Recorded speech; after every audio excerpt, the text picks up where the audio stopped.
When I bought my ranch 20 years ago, I never thought a bunch of clipboard-wielding neighbors in polo shirts could become my greatest enemy. I moved out to the foothills of Arizona to get away from people like that, self-important, nosy, always trying to tell everyone else how to live. The air was dry. The nights were quiet, and the land, 500 acres of rolling hills and red clay, was mine, every inch of it. I raised cattle, grew alfalfa, and lived simply. My wife, Sharon, loved the wide skies, and we'd sit on the porch watching the sun burn out across the horizon with nothing but the sound of crickets and the wind. Then the HOA came. It started small, the way these things always do. A development called Sierra Springs Estates popped up on the ridge beyond my ranch. At first, I didn't care. Let them have their little stucco houses with fake tile roofs and rules about mailbox colors. It wasn't my world. But then came the complaints about smell from the cattle, and unsightly fencing and dust. Some bright spark on their board decided my land was lowering property values. I ignored them until one day I found orange flags staked through my north pasture. At first, I thought it was a surveyor's mistake, but when I followed the line of flags, they didn't stop. They cut right across the middle of my land and into the hills. I found a crew there, digging, men with hard hats, trucks, and a small bulldozer. "What the hell are you doing?" I barked, walking up to them with my hat pulled low against the sun. "Morning, sir." One said, not even looking guilty, "Just following orders from Sierra Springs HOA. Laying a pipeline." "Pipeline? Through my property?" "Yep. Water main extension." I could feel the blood pounding in my temples. "You got permission from me?" "Don't need it. The HOA's got easement rights from the county." That was the moment something inside me snapped. That night, I sat at the kitchen table staring at the map of my ranch, my old dog asleep at my feet. Sharon leaned against the counter, arms crossed, watching me fume. "They can't just take your land like that, Will," she said softly. "Oh, they think they can." I looked up at her, a slow smile creeping across my face. "They think they own this place because they've got lawyers and fancy signatures. But they don't know the first thing about water or where it comes from." See, what Sierra Springs didn't know was that every drop of water they used came from a single well-fed reservoir 20 miles up in the hills. That reservoir had been built on private property decades ago, part of a ranching co-op long abandoned. I'd hunted deer near there as a younger man and remembered the place well. The source was natural, a spring running through old volcanic stone. The HOA was piping that water through county infrastructure right into their precious homes. And I knew who owned it. A week later, I drove up there. The dirt road was rough, but the sign still stood. Property of Clearwell Holdings. I looked up the company. Turns out, it hadn't filed taxes in years. It was inactive. The land itself was going for auction, unnoticed and unclaimed. I didn't hesitate. I bought it, quietly. Cash deal. No fanfare. It cost me less than one of their cookie-cutter houses. When the deed arrived, I sat in my pickup and laughed so hard I nearly cried. The HOA might have had their fancy lawyers, but they hadn't done the one thing that mattered most. They never checked who owned the water source they were so dependent on. I gave them a month. I watched from afar as their pipeline crews finished, bragging about how their new supply would lower costs. They even sent me a letter demanding I remove obstructive fencing near their infrastructure route. That one made Sharon laugh till she spilled her coffee. Then the first complaint arrived, from one of their homeowners who apparently didn't like my cattle grazing too close to the pipeline zone. They demanded I respect HOA property boundaries. That was rich. I waited for the right day. It came in late August, one of those bone-dry mornings when the air smells like dust and nothing moves. I drove up to my newly acquired spring, parked my truck, and walked down to the pumping station. It was old but operational.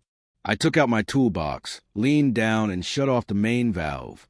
Just like that, silence. No gurgle, no hum, nothing.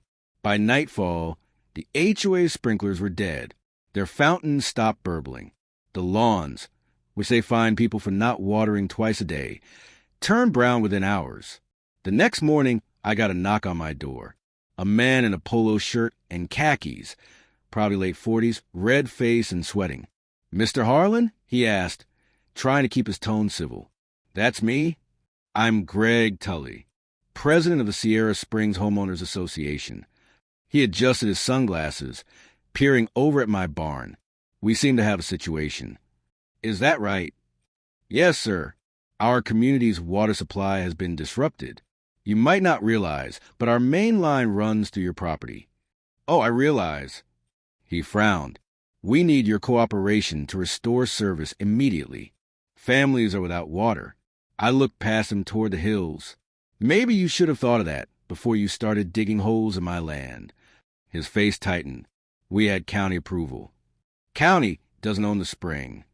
"What?" I smiled. "You heard me." For a moment, he just stood there blinking. Then his voice rose. "You can't just shut off water to a residential neighborhood. That's illegal." "No, Greg," I said calmly. "What you did, building a private HOA pipeline across private ranch land without my permission, that's illegal. What I did was turn off my own valve. My spring. My property." He looked like a man who just realized the size of the hole he dug. 2 days later, their lawyers called. By the end of the week, they were offering money, then threats, then begging. But I didn't budge. They trucked in water for days, the smell of diesel drifting over the hills as tankers lined up outside their gates. I could see the panic ripple through their manicured streets. Without water, their lawns shriveled, pools went stagnant, and the desert paradise they'd sold themselves turned into a dusty wasteland. The local news picked it up next. Sierra Springs HOA faces water crisis after pipeline shut down. They tried to spin it as an unforeseen infrastructure issue. Then they blamed private interference. I sent the station a copy of my deed. The headline changed overnight. Sharon and I sat on the porch watching the sunset again, the air still, my cattle grazing peacefully. She handed me a beer and smiled. "You know, I think they'll finally leave you alone now." "Maybe." I said, though part of me knew people like that never truly give up. They'd try to rebuild, find another supply, file suits. But it didn't matter. I had the upper hand, and I'd earned it fair and square. Weeks passed. Their calls kept coming. Some tried reasoning. Some threatened to have my water rights revoked. That last one made me laugh. So hard, I nearly dropped the phone. They didn't understand how water law worked out here. You can't bully the land or the man who owns it. When the fall came and the rains failed, they caved. Greg showed up again, hat in hand. No polo this time, just a tired man beaten by his own arrogance. "Mr. Harlan," he said quietly, standing by my gate. "We've come to apologize. The board wanted me to offer a formal settlement. We'd like to negotiate for partial access to the water supply, under your conditions." I stared at him for a long moment. "You folks thought you could come here, dig up land you didn't own, and tell everyone else what to do. You forgot the first rule of the West. You don't mess with another man's water." He nodded, eyes downcast. "We learned that lesson the hard way." I took a slow sip of my coffee. "Here's what you're going to do, Greg. You're going to remove every inch of that pipeline off my land. Every pipe, every valve. And you're going to restore the soil exactly as it was. Then, and only then, I might consider letting you buy a portion of the water at market rate." He agreed. They had no choice. It took them months to tear it all out. When the last of their trucks rolled away, the land looked like it had healed itself. My ranch was whole again. Word spread fast. Other ranchers stopped by to shake my hand, laugh, and tell me they'd wish they'd done the same years ago when the HOA first started pushing out locals. I became a bit of a legend in those parts. Not because I cut off the water, but because I'd stood my ground. See, it wasn't about revenge, not really. It was about respect, about remembering that some things, land, freedom, dignity, aren't for sale. The HOA eventually got a new water deal from the county, but they had to pay through the nose for it. The next time I saw Greg, he looked older, worn out. He gave me a nod as he drove by, and for the first time, I nodded back, not out of forgiveness, but acknowledgement. He'd learned his lesson. Years later, when I think about that summer, I don't remember the arguments or the threats. I remember the silence that fell over the hills when the water stopped. A silence so pure, it reminded me who really controlled the flow of life out here. And when the wind moves across the grass now, I can still hear that faint echo of victory, not loud or cruel, but steady, like water running beneath stone. A reminder that you can build anything, neither power nor pride, on someone else's land and expect it to hold.